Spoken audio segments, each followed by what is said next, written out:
The Celtics take on the Pelicans, 3:30 p.m. Eastern tip-off this afternoon. The Celtics are minus 3.5 on the road here. Totals 231. And if you like the Pelicans in an upset on their home court here, they're plus $1.15 on the money line. We're 8-2 in our last 10, $1.99 daily best plays on my website. 6-3 in our last 9 extra daily picks on that same website as well. And for as bad as they've played over the past couple of weeks, the Pels are still playing 500 basketball at the, Smoothie King Center. And they rank in the top 10 in the NBA in home scoring.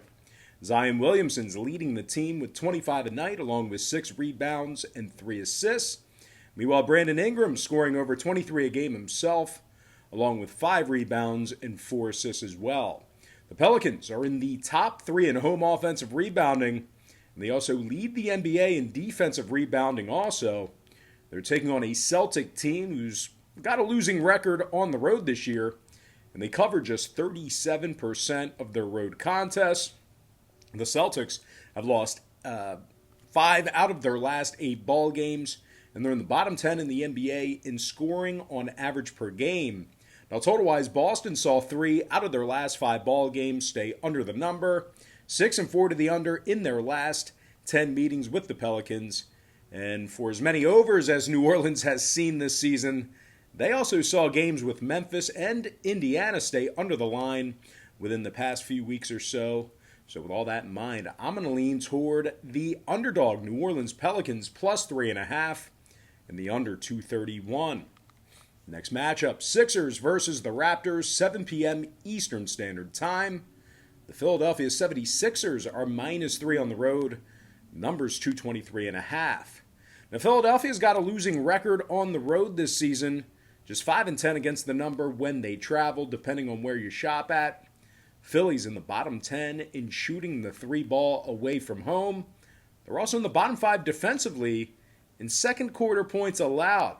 Now, Simmons and Milton are both questionable for tonight's contest. Philadelphia is taking on a Toronto team who's starting to win some ball games now after a sluggish start to the season. They're currently on a 3-game winning streak, and they also covered the point spread in 7 out of their last 10 ball games, really starting to turn it around over the past several weeks or so. Pascal Siakam's scoring 20 points a game along with 7 rebounds, 4 assists. Meanwhile, Freddie VanVleet is scoring 20 a night himself as well. 4 boards and 6.5 assists for Fred. Toronto's in the top 10 in shooting the 3 ball, top 5 in points allowed at home. And despite the potential absence of Kyle Lowry here this evening, the Raptors are still allowing just 107 points a game as the official road team. As the official home team. Sorry about that. Now, total-wise, Toronto's 3-1 to the under in their last handful of games, 7-5 to the under at the Amalie Arena. Meanwhile, the Sixers saw 7 out of their last 10 meetings, with the Raptors stay under the total as well. I'm going to lean toward the underdog Toronto Raptors plus 3 and the under 223.5. Next matchup, Pistons Magic, 7 p.m. East. The Orlando Magic's minus 2.5, totals 210 flat. And if you like the Pistons and an upset on the road here, they are plus $1.15 on the money line. Now, regardless of the way Orlando's been playing, 2.5 clearly isn't enough points for a team like Detroit to be catching on the road here, in my humble opinion, of course. They're currently on a 2-game losing streak, just 3-7 straight up in their last 10. The Pistons have also garnered themselves an away record of just 2-13. And they successfully covered the point spread in just 33% of those contests. Detroit's ranking dead last in road defensive field goal percentage. They're also in the bottom 5 in road points allowed. Wright is doubtful. Griffin's still sitting out with a possible trade looming. They're taking on an Orlando squad who, despite a bit of a rough patch a few weeks ago, they're currently on a 2-game winning streak, and they also successfully covered the point spread in 4 out of their last 5. Now, Orlando's in the top 3 in the association in offensive rebounding. They're also in the top 10 in offensive 3-point percentage at home. Nick Vucevic is dropping nearly 24 points a night, along with 11 boards and 3 assists. Evan Fournier, he's back in action after battling injury this past week. He scores 18 points a game, along with a couple of boards and 3 assists. Orlando's winning 67% of their ball games when favored. And when it comes to the number in this one, 2 out of Orlando's last 4 got over the posted total. 7-3 to the over in their last 10 meetings with Detroit. Meanwhile, the Pistons are currently 60% to the over when they travel themselves. I'm going to lean toward the Orlando Magic, -2.5 in the over 210. Next contest, Thunder versus the Cavs, 7 p.m. Eastern start time. The OKC Thunder's -2.5, totals 218, juice to the over. And as bad as the Thunder's been, they're taking on a Cleveland squad who's currently on a 9-game losing streak, and they also failed to cover the point spread in their last 12 straight. 0 covers in a dozen games. That's amazing. Cleveland's dead last in three-point percentage. They're also last in defending the 3 ball as well. The Cavaliers are averaging just 103 points a game, and they're still sitting out Andre Drummond as he's currently in trade talks. I guess that's the standard now. You're going to trade a guy, you sit him. I don't know. But anyway, Dellavedova and Prince, they're both out as well for Cleveland.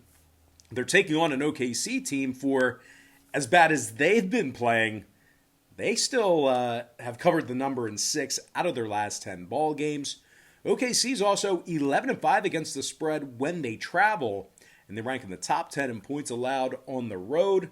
Shai Gilgeous-Alexander scoring over 22 a game, along with 5 rebounds and 6 assists. Meanwhile, Al Horford,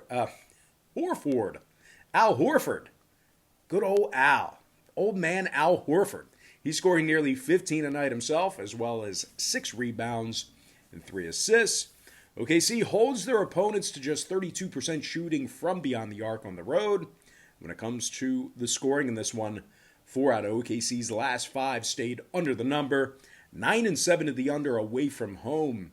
Meanwhile, Cleveland went 60% to the under in their last 10 ball games themselves.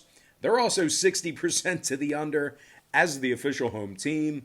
I'm going to lean toward the OKC Thunder, -2.5 and the under 218.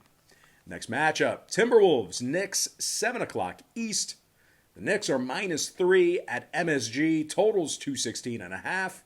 And if you like the T-Wolves in an upset on the road here, they're plus $1.40 for some money line cash. Minnesota's on a 3-game losing streak, 2-8 straight up in their last 10. The T-Wolves are also in the bottom 3 defensively in points allowed on the road, and they average just 107 points a game of scoring.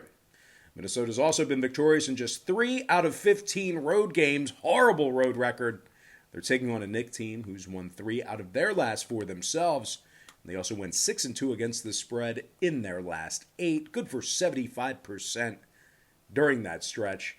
Not only do the Knicks have a winning record here at MSG this season, they also lead the NBA defensively in points allowed and defensive field goal percentage. New York also holds their opponents to just 31% shooting from downtown. Julius Randle scoring 23 points a game, along with double-digit rebounds and 5.5 assists. Meanwhile, R.J. Barrett scoring 16.5 points a night himself, along with 6 rebounds and 3 assists as well. New York's allowing just 103 points per night, but total-wise, oddly enough, 2 out of New York's last 3 ball games did get over the number. Minnesota's 5-3 to the over in their last 8 themselves. I'm going to lean toward the New York Knicks -3 and the over 216.5. Next ball game, Nuggets Hawks, 7:30 start time in Atlanta. The Nuggets are -3 on the road here. Numbers 232, juice to the under. The Nuggets do have a winning record on the road this season. They're also in the top 3 in the NBA in road offensive field goal percentage. The Nuggets have won 4 out of their last 6 ball games, and they score 115 points a night when they travel. Nikola Jokic is scoring 27 points a game, along with 11 rebounds, 8 assists.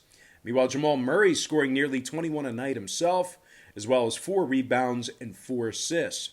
They're taking on an Atlanta squad who's going to have to once again go to work without Rajon Rondo. battling through a back injury recently. The Hawks have also been victorious in just 6 of 15 ball games at the State Farm Arena, and they're winning only 26% of their contests when catching plus money. The Hawks are in the bottom 10 defensively in points allowed. Now, total-wise, for as many overs as they've had recently, Atlanta's still 8-7 to the under at home, and they saw 16 out of 29 total contests this season stay under the line as well. Meanwhile, Denver saw 3 out of their last 5 stay under the line themselves. I'm going to lean toward the Denver Nuggets -3 and the under 232. Next contest, game of the night, Nets versus the Clippers, 8 o'clock Eastern Standard Time. The LA Clippers are -6.5, totals 236. And as good as they've been this season, the Clippers are covering just 50% of their ball games as the official home team. LA's also in the bottom 10 in defensive field goal percentage at home, and then the bottom 10 in fourth quarter points allowed. Now they're taking on a Brooklyn squad who, despite having an absent Kevin Durant recently, they still find themselves in the heart of a 5-game winning streak. 5-0 against the number in those victories. Brooklyn leads the NBA in scoring and offensive field goal percentage. Kyrie Irving is scoring almost 28 points a night, along with 4 rebounds, 5 assists. Meanwhile, James Harden's dropping 24 a game himself, 8 boards, 11 assists for the multi-time All-Star. Brooklyn scores over 123 points a game on the road, and they make 43% of their three-pointers in that same category. Now, when it comes to the scoring in this one, Brooklyn is 7-3 to the over in their last 10 ball games, 11-4 to the over when they travel. Meanwhile, the Clippers are 80% to the over in their last 10 ball games themselves, 10-6 to the over as the official home team. I'm going to lean toward the underdog Brooklyn Nets +6.5 and the over 236. And with that, guys, we're going to dive into our next and final matchup for the show. I'm talking about the Kings versus the Bucks, a 9 p.m. Eastern tip-off in Milwaukee. The Bucks are -10, numbers 238. Despite their struggles recently, Milwaukee's coming fresh off a 13-point victory over OKC, where they held the Thunder to just 85 total points. The Bucks have also won 10 of 14 at the Fiserv, and they currently lead the NBA in home offensive rebounding. Giannis Antetokounmpo is scoring 28 points a game, along with 11 boards, 6 assists. Chris Middleton's also scoring over 20 a night himself, 6 rebounds, 5 assists for Chris. The Bucks score 119 points a game, and they make 40% of their 3 balls at home. They're taking on a Sacramento squad who lost their last 6 straight, and they also failed to cover the point spread in all 6 of those losses. Holmes, Robinson, and Barnes are all questionable for today's game. The Kings are dead last in points allowed, dead last in defensive field goal percentage. Now, the Kings are also letting their opponents make 40% of their three-pointers. Certainly all factors that are not in Sacramento's favor here. Now, total-wise, Sacramento did see games with Philadelphia, the Clippers, and New Orleans stay under the line within the past couple of weeks. Meanwhile, the Bucks saw 3 out of their last 4 games stay under the total themselves. I'm going to lean toward the Milwaukee Bucks -10 and the under 238.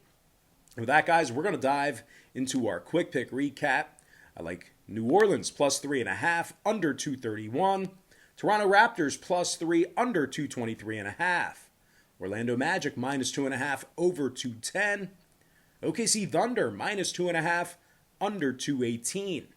New York Knicks -3, over 216.5. Denver Nuggets -3, under 232. The Brooklyn Nets +6.5, over 236. Before I give you my next and final matchup for the show, one final reminder that we are 8-2 in our last 10 $1.99 daily best plays on my website, 6-3 in our last 9 extra daily picks on that same website as well. I'm going to lean toward the Milwaukee Bucks -10 and the under 238. And with that, guys, we're going to dive into some shout-outs to our top 10 YouTube commenters over the past couple of days or so. Shout out to Sonny P, Jake Owen, Youssef Azmi, Ayak Code, Michael Hyman, Juan Gomez, Akbar Gumalang, Fernando Coronado, Carl Douglas, And last but certainly not least, got to give a shout out to my man, Calvin Moulton. All right, guys, that's going to do it for me. Got to thank you for joining me right here on YouTube. Really hope you enjoyed all this great free content, all this great free information. With that said, happy Sunday to you. Best of luck to you. And have yourself a good one now.